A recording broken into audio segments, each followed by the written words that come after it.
আজি আমালোক এই ভিডিঅ'ত আলোচনা কৰিম যেহেতু এইচএছ ফাৰ্ষ্ট ইয়াৰৰ কোশ্চেন পেপাৰ ফাদিল হোৱাৰ বাবে পৰীক্ষা পিছুৱাই দিয়া হৈছে। এতিয়া এইচএছ ফাৰ্ষ্ট ইয়াৰত পঢ়ি থকা সমূহ ছাত্ৰ ছাত্ৰীৰ মনত হয়তো প্ৰশ্ন উঠি আছে যে আমালোক এতিয়া ফাৰ্ষ্ট ইয়াৰৰ পৰা পঢ়িম না ছেকেণ্ড ইয়াৰৰ পৰা পঢ়িম। গতিকে এই বিষয়ক লৈ আজি এই ভিডিঅ'টো আলোচনা কৰা হ'ব। তোমালোক বেছি দেৰি নকৰি ভিডিঅ'টো আৰম্ভ কৰি আছোঁ, তোমালোকে ভিডিঅ'টো শেষলৈকে চাবা। সৰ্বপ্ৰথম মই তোমালোকক ক'ম যে কোনো এটা কাম কৰাৰ আগত তোমালোকৰ প্লাছ পইণ্ট আৰু মাইনাছ পইণ্ট দেখিব লাগে, লাভ আৰু লোকচান দেখিব লাগে। এই কাৰণে যে কোনো এটা কাম কৰাৰ উদ্দেশ্য থাকিব লাগে। উদ্দেশ্যবিহীন কোনো কাম কৰাৰ দৰকাৰ নাই। উদ্দেশ্যবিহীন যদি কোনো কাম কৰিব যোৱা সেই কামটোত ছাকচেছফুল নহ'ব, আনছাকচেছফুলহে বেছি হ'বা। ঠিক আছে, তো এতিয়া এইচএছ ফাৰ্ষ্ট ইয়াৰৰ পঢ়ি থাকিলে কি লাভ হ'ব আৰু কি লোকচান হ'ব? লাভ নাই ইয়াত। এইচএছ ফাৰ্ষ্ট ইয়াৰৰ লাভ এইটোৱে হ'ব, যদি পঢ়ি থাকা তোমালোকৰ মাৰ্কশ্বিট যিখন থাকিব সেই মাৰ্কশ্বিটত তোমালোকৰ হয়তো এ গ্ৰেড আহিব। এ গ্ৰেড মানে ফাৰ্ষ্ট ডিভিজন। আৰু যদি বেয়াকৈ পঢ়া বাদ দিয়া তেন্তে মাইনাছ পইণ্ট এইটোৱে আহিব যে তোমালোকে হয়তো বি গ্ৰেড, চি গ্ৰেড নাপায়, থাৰ্ড ডিভিজন নাপায় ফাৰ্ষ্ট ইয়াৰত, বি গ্ৰেডে দিয়ে। এতিয়া ফাৰ্ষ্ট ইয়াৰৰ পৰা পঢ়া দৰকাৰে নাই, কাৰণ শিক্ষামন্ত্ৰীয়ে অলৰেডি নিজে কৈ দিছে যে এইচএছ ফাৰ্ষ্ট ইয়াৰৰ ৰেজাল্টৰ কোনো গুৰুত্ব নাই। যদি সেই বস্তুটোৰ গুৰুত্বই নাই, সেই বস্তুটো তোমালোকে কিয় কৰিবা? আৰু এনেকৈয়ে কৈছে যে এইচএছ ফাৰ্ষ্ট ইয়াৰত কোনো ছাত্ৰ ছাত্ৰীয়ে ফেইলে নহয়। সেই ছাত্ৰ ছাত্ৰী যদি 2 পায় বা 0.02 মানে কেৱল মাত্ৰ 2 পায়, তথাপিও সেইজনক পাছ কৰাই দিয়া হ'ব। গতিকে তোমালোকে যদি ফ্ৰী পাছ হোৱা, সেই কামত কষ্ট কৰাৰ দৰকাৰতে কি আছে?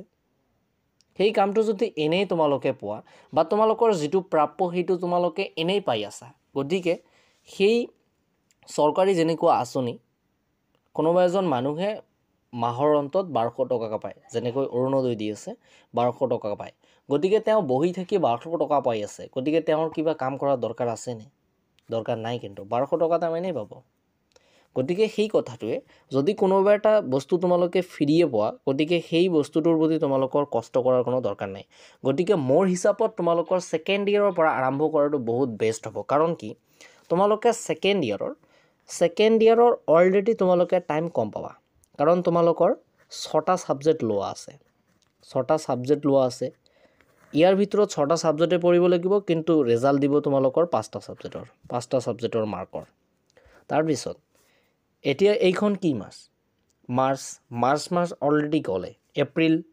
এপ্ৰিলত তোমালোকৰ ধৰি লওক পৰীক্ষা হ'ব, এপ্ৰিলত নহ'লে মে'ত হ'ব। এতিয়া ধৰা তোমালোকে মে'ত আৰম্ভ কৰিলা, মে', জুন, জুলাই, আগষ্ট, ছেপ্টেম্বৰ, অক্টোবৰ, নৱেম্বৰ, ডিচেম্বৰ, জানুৱাৰী, 9 মাহ সময় পাবা। এই 9 মাহৰ ভিতৰত আকৌ জুলাই মাহ যাব তোমালোকৰ ছামাৰ ভেকেশ্যন। যিহেতু স্কুল বন্ধ থাকিব, কোনোবা ছাত্ৰ ছাত্ৰীয়ে ভালকৈ নপঢ়িব। তাৰপিছত তোমালোকৰ আগষ্ট মাহ অলপমান উৎসৱ পালন কৰোঁতে যাব। তাৰপিছত অক্টোবৰ মাহতো তেনেকুৱা। গতিকে এনেকৈ মিলাই এমাহ আৰু বাদ দিয়া 8 মাহ। কোনোবা ছাত্ৰ ছাত্ৰীয়ে 8 মাহত 6টা ছাবজেক্ট ক্লিয়াৰ কৰিবই নোৱাৰিব। সেইকাৰণে মই তোমালোকক কৈ আছোঁ কি, যে তোমালোকে অলৰেডি এতিয়াৰ পৰা পঢ়ি যোৱা, আজিৰ পৰাই। আজি যে এই ভিডিঅ'টো মই তোমালোকে দেখি আছা, মই তোমালোকক পাব্লিছ কৰি দিছোঁ। গতিকে আজিৰ পৰা ছেকেণ্ড ইয়াৰৰ পৰা আৰম্ভ কৰা।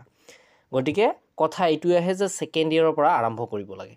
এতিয়া তোমালোকে ক'বা যে ছেকেণ্ড ইয়াৰৰ কিতাপসমূহ আমালোক ক'ত পাম? ছেকেণ্ড ইয়াৰৰ কিতাপ পঢ়া দৰকাৰ নাই। আমাৰ চেনেলত অলৰেডি আপলোড কৰি দিয়া আছে পলিটিকেল চায়েন্সৰ, ইকনমিক্স আৰু অসমীয়াৰ হয়তো দিয়া নাই, কিন্তু মই দিম। গতিকে মই এপ্ৰিলৰ 5 তাৰিখৰ পৰা আমাৰ চেনেলত ছেকেণ্ড ইয়াৰৰ পঢ়াসমূহ আলোচনা কৰা হ'ব। ছাবজেক্ট থাকিব এছামিছ, তাৰপিছত জিঅ'গ্ৰাফী, ইক', তাৰপিছত পল চায়েন্স, আৰু প্ৰাইভেট ছিকিউৰিটি থাকিব পাৰে আৰু নাথাকিব পাৰে। গতিকে এই 5টা ছাবজেক্ট আমাৰ চেনেলত আলোচনা কৰা হ'ব। কোনোবা ছাত্ৰ ছাত্ৰী যদি আমাৰ চেনেলৰ লগত জড়িত হৈ থাকিব পাৰে, মই 100% গেৰাণ্টি এতিয়াই দিম, তেওঁৰ প্ৰতিটো ছাবজেক্টত 80+ মাৰ্ক থাকিব লাগিব। কিন্তু মই যি হিচাপে পঢ়াই থাকিম সেই হিচাপত পঢ়িব লাগিব। এতিয়া ক্লাছ এদিন এটেণ্ড কৰিলা, তাৰপিছত নাই, তাৰপিছত 2 দিন পিছত আকৌ আহিলা, তেনেকুৱা কিন্তু নহ'ব। যদি কোনোবা এটা কাম কৰি থাকা, একেবাৰে লাগি কৰিব লাগিব।